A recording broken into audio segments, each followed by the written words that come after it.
morning, all you horror wrestling fans out there. This is Wrestling with the Horror of It All. And today on the chopping block is a 1990s horror classic, I Know What You Did Last Summer. We're the Not Funny Guys. I'm Casey, and this is my visionary, Eric Housen.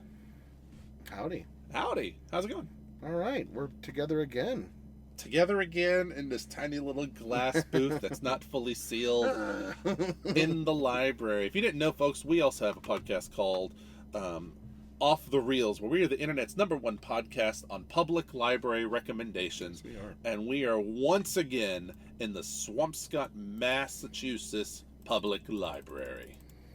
So here we are. Rocking it out. Not only do we recommend them, we go to public libraries. You know what? We put our money, or we walk the walk.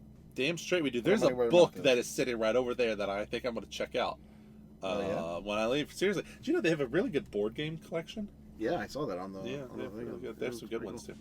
Which only speaks to why I try to recommend these libraries on the other one, is because it's not just books. There's a whole ton of different resources, podcast studios, board games you can rent, movies, of course, which play in. You know what they also have downstairs that you can check out? Kids room. Wait. Nintendo Switch games. Ooh, that's pretty cool. Yep. So yeah, you can get video games at some of these places. Yeah, libraries are cool, folks. Yeah, get your card today. That's right.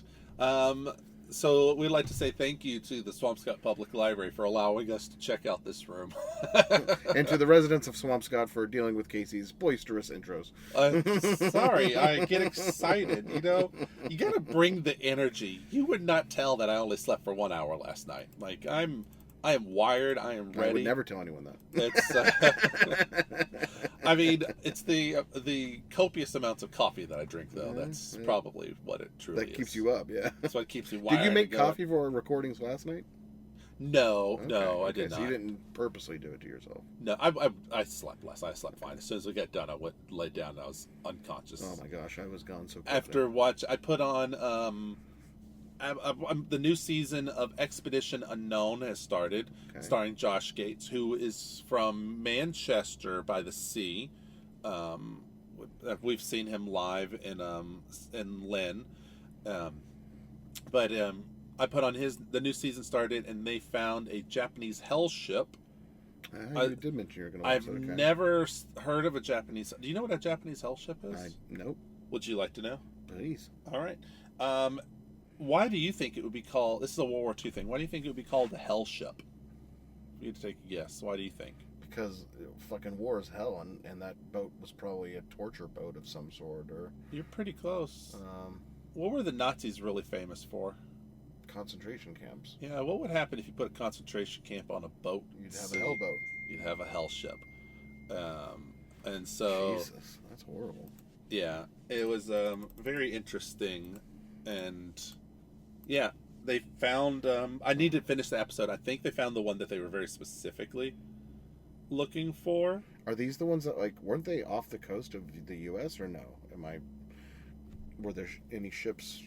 Where were they, basically? Where did they find them? Did they say? I feel like it was near Japan. Okay. See, what's interesting, I didn't know that Japan took part in the concentration camp side of. So it wasn't necessarily. So it more would of be a POW sort of thing. It would be a concentration camp in the sheer definition of what a concentration camp would be. Okay. Not. Because we all think when you hear concentration camp, it's the extermination thing. Yeah. Technically, when Trump was rounding people up on the border, he was throwing them into concentration camps, technically. Mm-hmm. When we rounded up Japanese individuals, by the definition of concentration camp, we were putting them in concentration camps. We just weren't murdering people, and neither was Donald Trump. I just want to be very clear with that. The Holocaust side was not there. Yeah. What they were doing is, after the Death March... Not any better, but still. Right. After the Death March, the ones who survived the Death March would put on the boats to go to labor camps. And they would put... And there was hundreds of these boats. We're not talking about, a boat. They would put 600 to 1,000 men in small cargo holes in the bottom of the ship with no airflow, no true ventilation. Enough to kind of basically keep you alive. No air conditioning of any kind. no bathrooms. I think they said they were given a tiny bit of water, but not much water. They were given like a cup of rice each and one tablespoon of like pureed fish, and that's all they got every day. Oof. And as you can imagine, lots of them died. Oh yeah. And it was POWs, it was prisoners of war, but that's just saying that that's what these people were, because they weren't going out like the Nazis were, finding all the Jews or That's anyone what they I was didn't going to want. ask next. They didn't No, take this- any from Germany. No, this was just POWs that were caught. There's probably a lot of Chinese. Yeah, I mean, there was a lot of and atrocities. and Americans. Okay. And so they put them on these boats, and it was just hell. And if you survived the journey, and your boat survived the journey, because Japan would even take out their own boats if they felt they had to. Like they wouldn't surrender them, basically. Yeah, they would would sink them basically instead. kamikaze them Wow. with their own bombers, taking them out. If you survived, then you would make it to a labor camp, which was also probably going to kill you. Right. At which point, the labor camp, a definition of what a concentration camp, you're at a concentration camp again. We just choose a slightly better sounding name Mm-hmm. for it. So it was an interesting little bit of history to learn Interesting. about. Yeah, I didn't know that about the hell ships in general. Yeah, I didn't either. So interesting. Learned all this from watching the episode. I just need to finish. I got probably 5 minutes left, and I bet you it's a 2-parter episode, because there's no way in the last 5 minutes they'll be like, and we did find the ship we were out looking for, and this is it. Yeah. So it'll probably be a part 2. But he's a really good storyteller, and I like watching his stuff. So Expedition Unknown. He also has another show, Expedition X, which is a paranormal side show, and then he has another one which is Expedition Files, which he goes through different stories with Like the theme. aliens and stuff, sort of thing. No, the Files ones isn't. So the newest episode of Files, the theme was it murder? It was like, it might have been like solved murders, and Cold cases type thing, or kind of. So the Reopening. first part was about the death of the death and solving the death of Tesla. okay. And then the next one, I forgot what the one after Tesla was. Hmm. And then the third one was, this was actually a really fascinating one as we get into we don't have wrestling to talk about this week. This guy, it was a doctor in London shortly after Jack the Ripper. He was an American doctor. He was over there and he was married to a woman. And then one day, she just wasn't around anymore. And everyone was like, well, where is she? I don't know. She's off doing stuff. All right, cool. Where's your wife? She went to America. Okay, cool. She'll be back. Don't worry. Where's your wife? Oh, she's dead. Oh, What? Yeah, she's dead. The cops come and investigate because the friends are all like worried. Mm-hmm. And he's like, oh, she's not dead. She's just in America. But you told everyone she's dead. Well, I said that to make it feel better because she went to America and she left me for another man, and it's just easier for me. She's dead to me. Okay, weird. Funny Cool. how that works. Okay. Then they come back, and all this time he's had this new assistant that's been around, and everyone's like, you're clearly having an affair with this assistant. Yeah. They go back, the police go back to his house, and he's not there, and they find that it looks like he left quickly, and the assistant left quickly, and all that. And so the cops like looking around and digging around, and then the cops like, fascinating. I wonder where this guy went. Well, he's not here. Due process is a whole other thing. That's in America, not here. We're going to look through your house and investigate. And they go downstairs after like a day or two, and they discover like rubble or something. And so they dig it up and they find a body.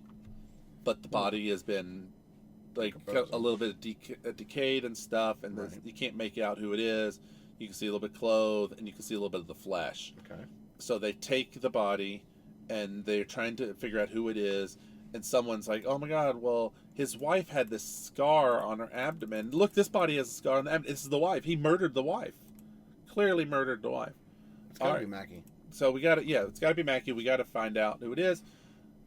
So they're still looking for the guy. They can't find him. Well, the guy is on a boat headed to Canada. And they've got this new technology, this wireless communication system. So the captain recognizes the guy from all of the wanted Communications, ads. okay. So he sends the first ever wireless communication for a criminal case to London. So now the cops know this guy's on his way to Canada. If he gets to Canada, you got problems because he's an American citizen. If he gets to Canada, we can't touch him. Canada's not going to send him back. Right. So the cops are like, we got to figure this shit out. All right, here we go. I can take this boat, and it's faster than that boat. And it'll get me to Canada one day before that boat. So he and some of his other cops get on that boat and make it to Canada. Then they get on a dinghy, and they go out, and they're like, here comes the boat. It's not on Canadian soil yet. He's still on that boat. They get onto the boat. The captain gives them crew uniforms. They go there because the captain had noticed this guy likes to go watch the sunrise.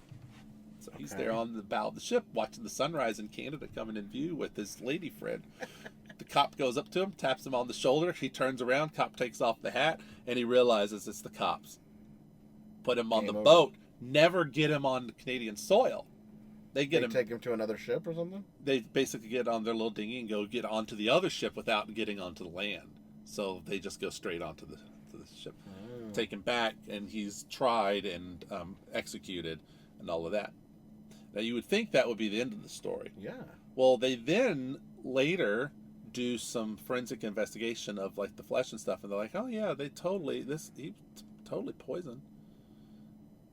Except for they realize it's not a she, this was a he. That wasn't his wife. We murdered this man for the murder of his wife, and I use murder because it's the death penalty. We killed him for murdering his wife. He didn't murder his wife. That's someone else. But then they justify it. They're like, yeah, well, this is someone he killed. He murdered someone. So, you know what? Logistics is fine. Yeah, we put him to death for the wrong murder, but we're still confident he's a bad guy. Huh. It was a really fascinating story. But it's each episode you get 3 little stories like that. They're really cool. It's a good little episode, a good little show. They had, a couple of weeks ago they had one on the oracles of Delphi, and just talk about like the Oracle of Delphi and like we think we know what caused like the Oracle of Delphi to have their visions and stuff like that. Was it like a drug? Gas coming up. Basically, the temple was built over a fault line, and so gas was just coming up and just inhaling this noxious gas, just giving you visions. Jeez. Yeah.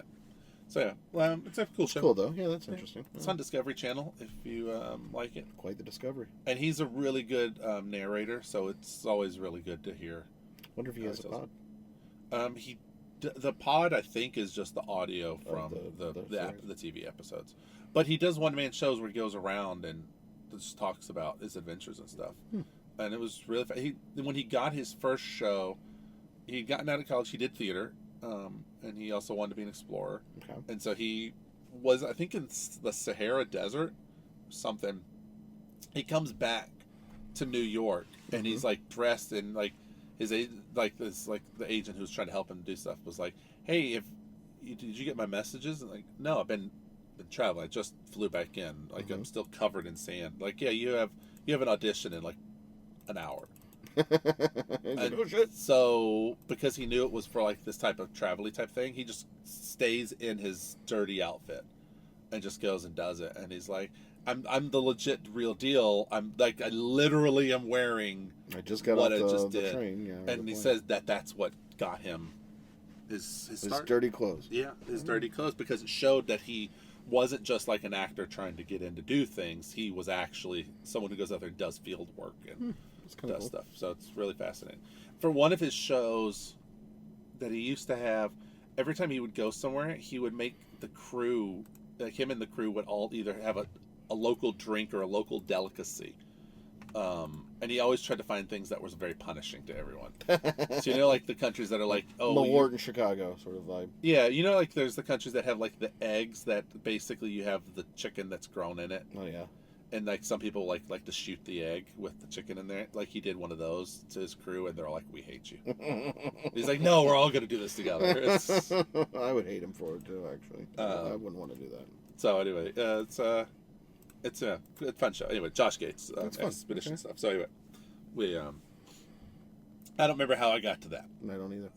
Oh, you were watching the hell ship thing. Thank you. We were talking about the hell ships. Yes. Anyway, it was pretty cool. Let's talk about some other hell stuff, shall we? Let's talk about this podcast. Let's talk about I Know What You Did Last Summer. Let's talk about... That was hell to get through. Let's talk about where are you at sanity meter-wise and enjoyment-wise for I Know What You Did Last Summer. Rant coming soon in 2 episodes. Oh my gosh. Rant in 2 episodes. You know I really don't like when they use the same fucking name. That is true. That is true. Drives me up the wall. Where was I? Let's me show notes. This was kind of fun, but I guess. Okay. Yeah, maybe even I got this. I don't know. This was not creepy to me as much as I remember it being. I know you love 90s. A lot of my nostalgia fell off on this one. I won't lie. All right. What about your enjoyment-wise? About as much fun as watching Girl with a Dragon Tattoo with my mom. Wow. Yeah, I wouldn't even want a vegan donut for this one. Wow. Yeah. You don't like this movie at all. I did not. I could just tell already. Spoiler alert, I did not. I remember actually not loving this movie when I was a kid or a teen or whatever when this came out and being like, it feels like a cheap, throw all the stars together, rip off Scream a little bit. And sure enough, I'm watching it again, I'm like, yeah, I'm going to hold to that opinion still. This was... Is this before Scream? This is after Scream. This has to be after Scream. Because this was 97, right? 97. And Scream was 96? I feel like Scream is 1996. Am I right? Yep. All right, good. Yeah, my memory serves a little bit. This has no good plot either to it. Like, there's no reason to care about the killer. What year did Urban Legend come out? Because this feels very Urban Legend. Because they play off of Urban Legends in this. Let's see. They even talk about Urban Legends, like at the... Urban Legend is 1998. So Urban Legends next year. Is it the same writer? I bet you. Man, you're making work for this one. I bet you it might actually be the same writer. The writer was Silvio Horto for Urban Legend. Okay, Silvio Horto. There's got to be a connection. Why? I mean, I just remember these kind of being similar in terms of like. Well, my thought is because no, Sam Lansky, Jennifer Caitlin Robinson, and Leah McKendrick were the writers of. Oh wait, no, that's the new one. Hold on. Okay. God damn it. This is why I hate the name thing. This is why the rant happens. Still no. Kevin Williamson and Lewis Duncan. Oh, it's the writer from Scream. Kevin Williamson? Mm-hmm. Oh. And I mean, I could see that. This feels very Scream. And Dawson's Creek. Yeah, you're right. He and still a writer on Scream 7 he was. And director of Scream 7. Okay, so it feels very Urban Legend because it feels like, because they have the whole beginning of like where they tell in the Urban Legends and they're like, it's the hook, and then it was like, oh no, you got your legend wrong and blah blah blah. It felt like we were trying to turn this into that. Mm-hmm. I wonder if the producers and the writers were like, they did this, let's make one about Urban Legends. I wonder if there was any connective tissue behind the scenes. He also wrote The Faculty and Teaching Mrs. Tingle. That's why the Teaching Mrs. Tingle came up. Is that why it came up for him? Okay. Was because of that. That was one of the trivia things for the Scream thing. How quickly I forget. I know, but you watched Teaching Mrs. Tingle. So I did. He also created Dawson's Creek and a couple other shows. Which makes sense why he's got all the same actors in all of those, basically. Yeah. This was before I watched horror. Scream was one of those first ones that kind of showed me that it was okay, but this one didn't look interesting. I eventually saw this probably in 2000, maybe around 2000 when I probably first saw this. Not far along after, but still a few. But it was still a little bit later down, and I think I still know what you did last summer would have come out before that. Yes. I think that was like 99. Yeah, I feel like that's right. Yeah. And we'll find out next week, folks. When I first watched it, I knew who Jennifer Love Hewitt was, and I knew who Buffy was, but I didn't know anyone else. I knew all the main four. I forgot it was Galecki in the Max role. Yeah, when I rewatched that recently. I was like, oh, how about that? Because the first time I rewatched this in years was when the new one came out, and I wanted to see how they connected. But it was. I knew Freddie Prinze Jr. I knew Ryan Philippe. I knew Freddie Prinze. Felipe, I didn't remember as much going into it this time. I was like, oh yeah, I guess he was in this, but I didn't know who they. I didn't really like fully know who they were at the time. As far as they weren't like on my radar. You would have known Freddie Prinze from Scooby Doo at that point. Wouldn't he have been in Scooby Doo? Scooby Doo was 2000 or so, I think. Yeah, I feel like I probably saw that after. Anywho. Must have. Anywho. Yeah. Anywho. So. This wasn't one that was like a nostalgic thing for me, and this was even when I saw it, it wasn't one where I was like, meh, like it was whatever. I probably only saw it the one time, maybe twice, with friends or something, but I didn't watch it again until last year when the new one came out. So it had been like a long time, and I definitely my opinion changed on it since. Good or better, or good or worse? TBD. Better or worse. Okay. And I had not seen this since I was high school. Yeah, so it shifted on. You seemed like you liked it before, and then no. I liked it because I remember it like I guess like it was a friend thing. A lot of friends probably liked it, so I remember certainly being aware of it. But watching it again, I had clearly forgotten most of it.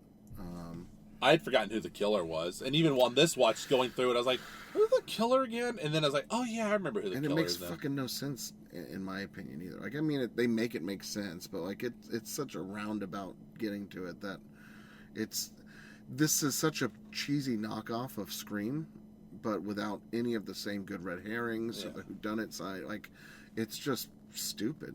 Like, it's Williamson. He liked Scream, and then they came at him to like write something new, and he's like, "All right, cool. You're gonna pay me how much?" Yeah, cool, I mean, I get why it exists. That's just no, I get you. I can't in good faith endorse it and as such. Yeah, it is there to be the teen bop candy more than it is to be a slasher film, and it makes sense why this killer, this rain slicker, I don't know what you'd call him.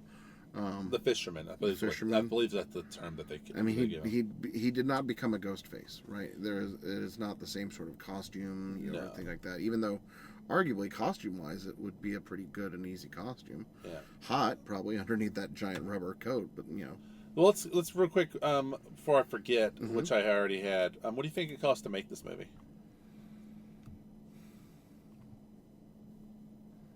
$3 million. Well, you're gonna win because you're under, but by a lot. 17. Okay, interesting. Now, what do you think it grossed in the U.S.? I think this made money. I think it made $100 million. You lose $73 million in the U.S. Still made its money back. That's why they kept making them. And what do you think it made internationally? $100 million. Well, I was going to give you a clue that it does break the norm. So technically, you're going to win because you're under 126. Yeah. Okay. 126 million. And 4th of July weekend. Happy 4th of July, everyone. Happy 4th. All three of these movies that we're going to do. Technically, the 4th, if you do watch the third one, which I wouldn't recommend to anyone. Is I will always know 3rd. What you did last summer. Is that what it is? Yeah, I will always know. I'm going to spoil something for I will always know because I can, and it has no relevancy to any of this. I'm going to look it up because I've definitely never seen that one. It was a direct-to-DVD one. There's no one famous in it. I feel like they referenced these murders of the first movie. I don't think they referenced the second one. I'm fairly confident they do not even say their names. I think it's just there was like the fisherman killers. He is a ghost. It is a ghost spirit that is going around killing people. So they Halloween 3 this, basically. Well, at least they kept it kind of in the same world where Halloween 3 didn't. It does, even the Wikipedia calls it a standalone sequel. Yeah, and it's already written out of canon instantly because since the new one came out, because it's not a ghost. It is, was always a person. Like, there was no other murder. Like, they don't reference, oh, remember that time there was these other murders here in town. Like, that doesn't even get referenced in the new one. So, to me, it's written out of canon and it's not worth the watching. Undead Ben Willis. Yeah, it's very weird. So is he a zombie, essentially? No, it's just a ghost. Literally, it's But there's a physical feature. I mean, they talk about it in the Wikipedia that it's a physical embodiment. They run him down in a car. Yeah, but it's still a ghost. It's not like Casper. It's Yeah, very but I weird. think of ghost as like non-physical form. He can take physical in this. Then I would call that the undead. But he's not, because he can missed out in Ghost. He's Move not. Look, I'm just telling you what's going on in the movie, Eric. Okay. And I'm telling you it's dumb and you shouldn't watch it. I'm not going to disagree with you there. Yes. So, all right, what did you, okay, you told me. What do I think of this movie? It's hard to... Okay, it's fine. What was something redeeming about? What did you like? Sarah Michelle Gellar. She actually does a really good job in this, especially compared to everyone else. She makes her character far more 3D than it had any right being.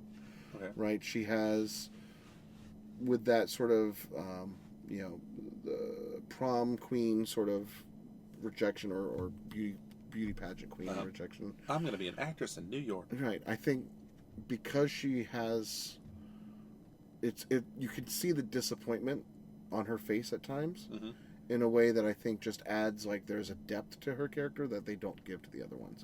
Right? You can actually see that, like, she's, dealing with it. Whereas Jennifer Love Hewitt is just shrink-wrapped in tears, and no reason otherwise to be moody.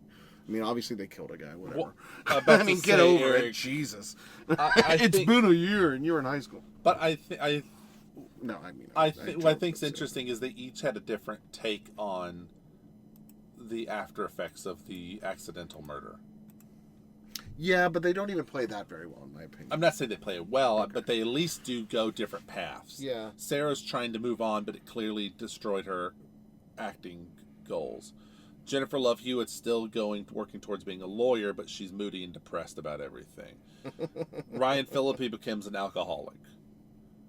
And Ray ends up being the remorseful one. When he thinks he knows who it is, he goes into the sister to apologize, or not, but to say his condolences, not to apologize. Right. And then, though by the end of it, why would they want to kill you? I don't know. Like they go right back into it. I think he was into me, but I guess it was the remorse. That was still hot in Haish, and he should have gone for her over Jennifer Love Hewitt, who left him and had him be a fisherman on there with Leonard. My notes are just Leonard. Leonard's a dick. He really just plays that character, doesn't he? I hate to say it, but like, man, I'm like, oh, come on, Galecki, you can do better. Yeah. Actually, this was not Leonard technically. No, it's not. It's just, but still was underutilized for him nonetheless. One thing I do appreciate is they really set it up that he's the killer, and then within seconds, kill him. And I was like, all right, you're leaving me, like, now you're trying to put me down a path of, like, I'm never going to know. Why does he get killed? Like, why him? Like, because it to me strikes me as, like, this killer's coming out for people who did him wrong, essentially. But, like... Murders everyone else. But, yeah. Because Max gets murdered, the sister gets murdered. Like, which the sister makes a little more sense, only because, like, she's in the way. Max he had to go and hunt down specifically. Yeah. Right, the sister is collateral damage. Unless Max stole that fish hook, and he's like, "This was mine." You took it. You son of a bitch. To me, it's just that was the one where. Well, actually, there is a reason why, but because he drives by and doesn't help. But it's convoluted because how would the guy know? That's the only part that doesn't make sense. Like, the only part. Unless the guy was in there listening when when Barry is threatening him. Mm-hmm. And he's like, I know it's you. You were there that night. You saw us. Yeah, maybe. And if the fisherman overheard that, but again, they don't do a good job of helping us understand the why. Yeah. And to me, it just becomes a senseless killing. Kevin Williamson, if you are listening, we would really like to ask you some follow-up questions to this movie. A lot. Sorry, Kevin. This is not your best moment. It's not your worst, though. It's not your worst. You saw Teaching Mrs. Tingle. I like Teaching Mrs. Tingle a little bit better than this, I would say. Well, I'm pretty sure if we look at box office, you were going to be... Well, sure, but I mean, Teaching Mrs. Tingle isn't a horror film. It's a Also true. angsty teen Gen X drama that doesn't really know what it's supposed to be. Also true. Answer me this. Riddle me this. Mm-hmm. How did Barry not die when he's sticking out of that car and that body hits and flings over through him? Right? It would have ripped him off. Yeah. Like him in half. Yeah. Especially at those speeds. Yeah. Very confused at how that little bit. Didn't even break his nose or anything. Should have. Yeah. Or at least, I don't know, killed him. At the very least. Just say it. I find Ray going to the docks is actually an interesting idea, that he couldn't get out of the city. He couldn't escape the fate of everyone who lives there. It makes me think of like Old Salem, or Gloucester. Sure. This is what you're going to be. You're going to be a fish. No, I don't want to be. Yeah. You're going to be a fish. Where do you think this takes place? Do you know? California. No. It's not California? I thought it was California. North Carolina. Maybe I did know that. Makes Anne Heche's character more understandable. Yeah. In the swamplands of Carolina. Yeah. But you would have also thought like Maine or Oregon, Ipswich, Oregon, maybe. Ipswich, Oregon. The town that doesn't exist, as we've... Except for all the serial killers. All the fucking serial killers. No, I don't know. For me, this just...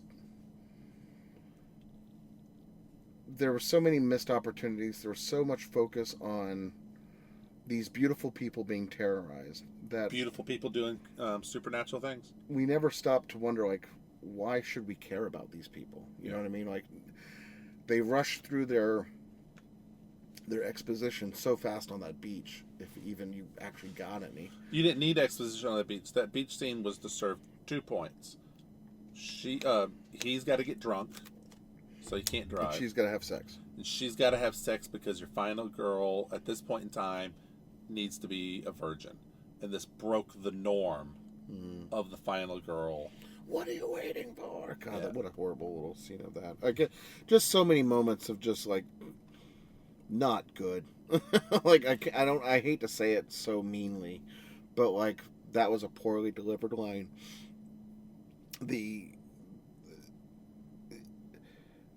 There is no real plot driving things, right? There's just no reason for so much of this to happen, and it's just so fantastical in my opinion. Like, the only thing that, to me, makes sense is the Sarah Michelle Gellar side of, things. Because, like, that makes sense for her to kind of have to be there to go through the next, the passing of the tiara and stuff like that. Again, not saying she was perfectly written, but, like, that's the best character. Like, why did whinier Nev Campbell even come back, right, at this point? Why... Oh, for 4th of July, why did she come back? Right. I mean, I'm assuming because of family and things like why is Felipe back? Like all these people come home for the summer, but for no reason. Felipe makes sense because that's where his mansion is, and that's the one that truly makes sense of why he's back. I guess because he's rich boy and he's going to go back to. Yeah, I guess. Yeah. And he doesn't have the same level of remorse. Right. Whereas like JLH, should have been like, I'm not going. Like, if she's that traumatized, why would she go back? Unless it was all about, like, you got to go see your family. I'm sure it was that, but like... But then to throw a line about it, it's just, you got to go home. If it would have been like, you got to go home, your family's, like, hasn't seen you in a bit. Okay, I guess I should go see my family. Right. And her roommate did nothing to, character-wise. It was just... Again, Ray is the one that makes the most sense of, like, okay, I get why you're still here and how you get involved. But then at the same time, this is not Freddie Prinze Jr.'s best. Like, this is not a good acting moment for him, in my opinion. He's just blank stare, sort of... I liked Sarah's death, although it was so avoidable. Yeah. You stopped. Yes. You were 5 feet away from a crowd. Keep running. Yeah, just go the last Don't worry about bit. what the sound behind you is, because you only have 5 more feet to go. Yeah, and if you would have just rounded that corner, you would have been fine. But you stopped, giving him time to round that corner himself. Right. At least if you had been there, possibility of being saved. Right. However, creative use of masking her death with the parade and everything else. I thought that was actually pretty good. Though he turns off the lights in the shop, Yeah. right? His sister's shop, and then immediately he's underneath the plastic. How is that possible? Magic. Plastic's very loud to get under. Magic. A tarp like that. Magic. Speaking of magic, she opens up the trunk of that car. Crabs everywhere in a body. And Fantastic bit. But she comes back, which 5 minutes later, let's be generous. Maybe, yeah. Let's be generous and say 5 minutes. No crabs, no body. Not a single drop of water or seaweed, anything to show that there was ever anything. Which could be interesting because you could have gone in a way that she's just nuts. Right. Which could have actually been fascinating. I almost would have. But here's the thing. Again, this comes back to I wish there would have been a few more red herrings. But right? And we know she wasn't nuts. You telling me this motherfucker put crabs and a body in there, took all the crabs and that body out, and not a single fucking crab fell on the ground that we could even if the audience was the only people who saw it, to see a crab go into the car. The inside of the car, not a single drop of water, seawater. Like, come on. Yeah. At this point, just be like, it was a different car. Right. Or I would have honestly just preferred, there's the body with the crabs again. Yeah. You know? Like, to me, this feels like where Scream hit the mark in making fun of itself, being a little tongue-in-cheek, recognizing the cliches that it leaned into. Mm-hmm. This did not, right? This was just a shitty slasher film with a shitty plot to get there. You hate this movie. Yeah. More than I realized I did, yeah. All right, well, let's get into that final thoughts and review for you. Now, this is a shitty movie. 1.5 stars. Did you really give it 1.5 stars? Yes, I did. You fucking gave it 1.5 stars. I might be able to talk myself up to a 2, but that's it. You're gonna kill me for coughing on that one. Oh my god. It's not a good movie. It's reductive, it's stupid, it's poorly written dialogue, poorly written plot, poorly cast in most cases. Wow. I cannot, in good conscience, recommend this movie. Wow. That's just nuts to me that you're that low on it. Is this a major break for our typical? Not a major break, but it is a significant break. It's one of those rare exceptions where one of us hates something more than the other. Mm-hmm. I'm pulling up mine now. Sorry, I had a text message that came through. I was trying to mute that, but it won't do it. Anyway, So watching this beforehand years ago, I was not a huge fan of this movie. Mm-hmm. Watching it, excuse me, more recently with the new one, and I did at least watch them in order. I didn't do the new one and then come back to it. Mm-hmm. Watching them in order, after having gone down a horror journey myself and everything, I came to appreciate it more. And there's things I like about it. I actually like how fast-paced it is. It's so fast-paced in the moment watching it, you don't think about a lot of its flaws through it. Maybe you don't. I got them, every single one. I'll still catch things and be like, oh, the crabs, where are the crabs? Like little things like that. Especially. But it's still moving fast. Who's the body? Was it Max? Was this the body with the crabs? Yes, I think it was Max. Sense. Okay. Who were the bodies in the ice? Barry was one of them. And then Sarah Michelle Gellar? I think so. Okay.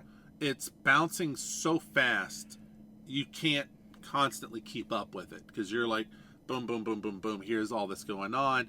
And then when Billy Blue gets brought in and it's going, and they do, that's an interesting red herring, but we know it's Ray. But then we see the boat.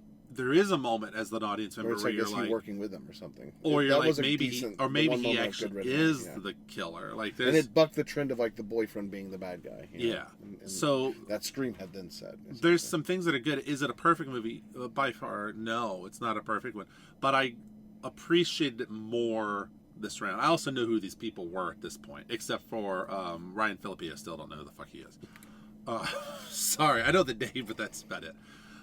So I liked it more going around, and my rating didn't change from when I watched it a year ago, or almost a year ago, to today. I kept the same. I felt it stayed about where I put it. I'm guessing 3. 3.5. Wow. I lean a little bit more towards. I lean a little bit more towards liking it than I do on the not liking it side. Yeah, I'd say so. And I think it's that pacing. I think because it can clip along so fast. I think that's... Again, for me, the pacing... Like. Good pacing, but it sacrificed a lot of story or even like red herring-ish. Although... To do it. Real fast, I know we have to go. The ending makes zero sense. No, yeah. Like, the steam room, I still know... And then the jump out from the glass. Yeah, we're going to come back to that next week. Yeah, because I'm sure that doesn't fucking follow through. We're going to come back next week. Maybe it does follow through, but surely not. Or like you can ravage me later. I was like, Jesus Christ. Yeah. Like, what? Come on. I can't wait to hear your thoughts on the next one.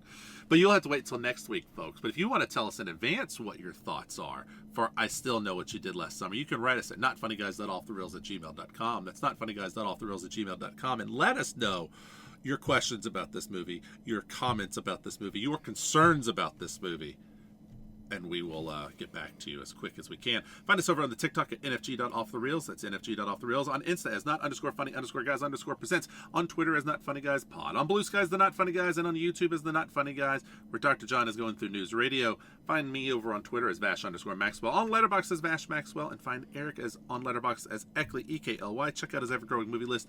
You will not be disappointed, I promise you. And then you can also find us over on Off the Reels, the internet's #1 podcast on public library recommendations, where, again, we are sitting in a public library right now that we have recommended. Walk the walk, folks. That's walk. right. Next week, I Still Know What You Did Last Summer. And as always, thank you, Eric. And remember to please keep it not funny.